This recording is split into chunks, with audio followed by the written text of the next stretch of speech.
Hello friends, welcome back to our channel all is well Tamil. இன்னைக்கு நம்ம வீடியோவில் என்ன பார்க்க போறோம்னா, குழந்தைங்க கிட்ட ரெகுலராக பேசக்கூடிய ஒரு 25 வாக்கியங்களில் எடுத்துகிட்டு வந்திருக்கேன். அதை எப்படி இங்கிலீஷில் சொல்லலாம் அப்படிங்கிறத நம்ம பார்க்க போகிறோம். வாங்க வீடியோக்குள்ளே போகலாம். த ஃபர்ஸ்ட் ஒன், தட்டை சுரண்டாத அப்படின்னு சொல்லுவோம் இல்லைங்களா, அதுக்கு இங்கிலீஷில் don't scrape the plate. Don't scrape the plate. Second one, மிட்டாயை சப்பி சாப்பிடு அப்படின்னு சொல்லுவோம் இல்லைங்களா, மிட்டாயை சப்பி சாப்பிடு அப்படின்னு சொல்றதுக்கு இங்கிலீஷில் சேவர் த கேண்டி.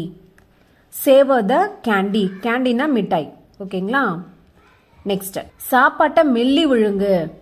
இப்போ பசங்க வந்து சாப்பாட்டை வந்து மெல்லு முழுங்காம அப்படி அப்படியே முழுங்கிடுவாங்க இல்லைங்களா, அந்த டைம்ல நம்ம சொல்லுவோம் சாப்பாட்டை நல்லா மெல்லி முழுங்கு அப்படின்னு சொல்லுவோம். அதுக்கு இங்கிலீஷில் chew your food and swallow. chew your food and swallow. swallowனா விழுங்கிறது, chewனா மெல்றது. ஓகேங்களா. நெக்ஸ்ட் ஒன், தண்ணியை முடக்கம் குடிக்காத, வேக வேகமாக குடிக்காத அப்படின்னு சொல்லுவோம் இல்லைங்களா, அதுக்கு இங்கிலீஷில் don't gulp your water. Don't gulp your water. நம்ம சொல்லுவோம் இல்லைங்களா, கல்ப் அடிக்கிறான் பர்றா அப்படின்னு சொல்லுவோம் இல்லைங்களா, அதை ஞாபகம் வச்சுக்கோங்க. ஸோ எப்படி சொல்லலாம், டோன்ட் கல்ப் யுவர் வாட்டர் அப்படின்னு சொல்லலாம். நெக்ஸ்ட் ஒன், இப்போ சூடான டீ நாக்க சுட்டுடுச்சு அப்படின்னு எப்படி சொல்லலாம் இங்கிலீஷில், சூடான tea or coffee any hot drink. ஓகேங்களா. நாக்க சுட்டுடுச்சு அப்படின்னு சொல்கிறத எப்படி இங்கிலீஷில் சொல்லலாம், hot tea singed my tongue. Hot tea singed my tongue அப்படி சொல்லலாம். ஓகேங்களா. நெக்ஸ்ட் ஒன், இப்போ பசங்கிட்ட பேசும்போது, இப்போ ஒரு ஈவெண்ட்டில் கலந்துக்க போகிறாங்கன்னா நம்ம மோட்டிவேட் பண்ணுவோம் இல்லைங்களா, ஷையாக ஃபீல் பண்ணக்கூடாது, வெக்கப்படக்கூடாது, போல்டாக பண்ணணும் அப்படின்னு சொல்லுவோம் இல்லைங்களா, அந்த பிளேஸில் you can say don't be shy. அவ்வளோதான், simple. This is very simple sentence. Don't be shy, அவ்வளோதான், ஷையாக இருக்காத அப்படின்னு மீனிங். நெக்ஸ்ட் ஒன், இப்போ பசங்கிட்ட சொல்லுவோம் விளையாண்டது போதும் போய் தூங்கு அப்படின்னு சொல்லுவோம் இல்லைங்களா, அதுக்கு இங்கிலீஷில் கோ அண்ட் ஸ்லீப். போய் தூங்கு. கோ அண்ட் ஸ்லீப், போய் தூங்கு. இந்த பிளேஸில் ஸ்லீப்க்கு பதிலாக நீங்கள் எந்த ஒரு ஆக்ஷன் வேர்ட்னாலும் போட்டுக்கலாம். ஸ்லீப், ஈட், ப்ளே, போய் விளையாடு, போய் தூங்கு, போய் தண்ணி குடி, போய் சாப்பிடு அப்படி சொல்லுவோம் இல்லைங்களா, அதுக்கு அந்த பிளேஸ்க்கு தகுந்த மாதிரி அந்த வேர்பை வந்து நீங்கள் மாற்றிக்கணும். Go and sleep, go and eat, go and play, go and drink water அப்படி சொல்லலாம். ஓகேங்களா. நெக்ஸ்ட் ஒன், எதுக்கு இப்போ கத்திட்டு இருக்க, மெதுவாக பேசு அப்படின்னு சொல்லுவோம் இல்லைங்களா குழந்தைங்க கிட்ட. அப்போ மெதுவாக பேசு அப்படிங்கிறது எப்படி சொல்லலாம், ஸ்பீக் ஸ்லோலி அப்படின்னு சொல்லலாம். இதுக்கு முன்னாடி வீடியோவில் நம்ம பார்த்துட்டு இருப்போம், ஏன் கத்திட்டு இருக்க அப்படிங்கிறது எப்படி சொல்லலாம், ஒய் ஆர் யூ ஷவுட்டிங் அப்படின்னு சொல்லியிருப்போம். அதோட கண்டினியூட்டியாக இந்த பிளேஸில் ஏன் கத்திட்டு இருக்க, மெதுவாக பேசு அப்படிங்கிறத ஒய் ஆர் யூ ஷவுட்டிங் அம்மோ, ஸ்பீக் ஸ்லோலி அப்படின்னு சொல்லலாம். ஓகேங்களா. நைன்த் ஒன், இப்போ மழை பெய்யுது, குழந்தைங்க கிட்ட நீங்கள் எப்படி சொல்வீங்க, Ammu see there it's raining அப்படின்னு சொல்லலாம். ஓகேங்களா. It's raining. ரெயின்னா மழை. நெக்ஸ்ட் ஒன், இப்போ உங்கள் குழந்தைங்க ஏதோ சொல்லிட்டு இருக்காங்க, உங்களுக்கு அது சரியாக கேட்கல அப்படின்னு சொல்லும்போது ஐ காண்ட் ஹியர் யூ, நீ சொல்கிறது எனக்கு கேட்கலடா அப்படின்னு சொல்லுவோம் இல்லைங்களா, ஐ காண்ட் ஹியர் யூ. ஹியர்னா கேட்கறது, கேன் அப்படின்னா முடியும், காண்ட் அப்படின்னா முடியாது, அதான் மீனிங். ஓகேங்களா. ஐ காண்ட் ஹியர் யூ, நீ சொல்றது என்னால் கேட்க முடியல, கேட்கல அப்படின்னு மீனிங். நெக்ஸ்ட் ஒன், இருமும் போது வாயை மூடிக்கோ அப்படின்னு சொல்லுவோம் இல்லைங்களா குழந்தைங்க கிட்ட, கர்ச்சீஃப் வச்சுக்கோ, கை வச்சுக்கோ அப்படின்னு சொல்லுவோம் இல்லைங்களா, அதுக்கு இங்கிலீஷில் cover your cough. Cover your cough. Simple. Next one, இப்போ குழந்தைங்க கிட்ட கேட்போம், அம்மாவுக்கு ஒரு ஃப்ளைங் கிஸ் கூட, இல்லைன்னா ஒரு பிளெயின் கிஸ் கூட அப்படின்னு சொல்லி கேட்போம் இல்லைங்களா, அதுக்கு இங்கிலீஷில் அம்மு ப்ளோ எ கிஸ் அப்படின்னு சொல்லலாம். ப்ளோ எ கிஸ், அவ்வளோதான், simple. Next one, 13th one, உன் கால் நகங்களை வெட்டு அப்படிங்கிற எப்படி இங்கிலீஷில் சொல்லலாம், clip your to nails.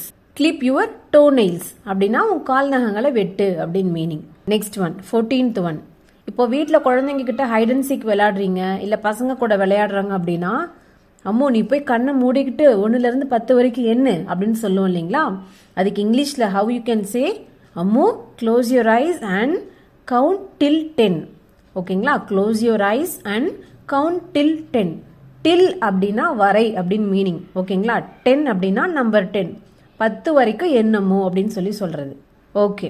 Next one, 15th one, இப்போ நாமெல்லாம் பசங்க பெட்டுக்குன்னு வந்துட்டாவே ஏறி நின்று குதிக்க ஆரம்பிச்சிருவாங்க, கரெக்டுங்களா? அந்த பிளேஸில் நம்ம சொல்லிட்டு இருப்போம், பெட்டில் குதிக்காத, பெட்டு வீணா போயிடும், இல்லைன்னா நீ கீழே விழுந்துடுவ அப்படின்னு சொல்லுவோம் இல்லைங்களா? So in that scenario you can say don't jump on the bed. ஓகேங்களா? Don't jump on the bed அப்படின்னு சொல்லலாம். நார்மலாக குதிக்காத அப்படின்னு சொல்றதுக்கு டோன்ட் ஜம்ப் அப்படின்னு சொல்லுவோம். அதே மாதிரி பெட்ல குதிக்காத அப்படின்னு சொல்றதுக்கு don't jump on the bed. அவ்வளோதான், சிம்பிள். இல்லைன்னா கீழே விழுந்துடுவ. 16th ஒன் அதுதான், கீழே விழுந்துடுவ அப்படிங்கறது எப்படி சொல்லலாம்? You might fall of.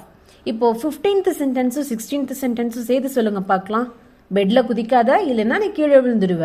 Have you can say don't jump on the bed, you might fall off. அவ்வளோதான், ஓகேங்களா? யூ மைட் ஃபால் ஆஃப் அப்படின்னு சொல்லலாம்.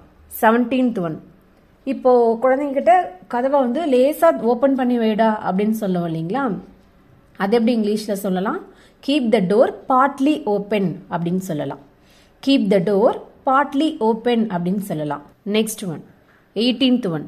இப்போ குழந்தைங்க வந்து ப்ரஷ் பண்ணுறாங்க, இல்லை குளிக்கிறாங்க, தண்ணியில் விளையாடுறாங்க, ஏதோ ஒன்று பண்ணும்போது நம்ம சொல்லுவோம் இல்லைங்களா, எல்லா இடத்துலையும் தண்ணியை தெளிக்காத அப்படின்னு சொல்லுவோம். அதுக்கு இங்கிலீஷில் எப்படி சொல்லலாம்?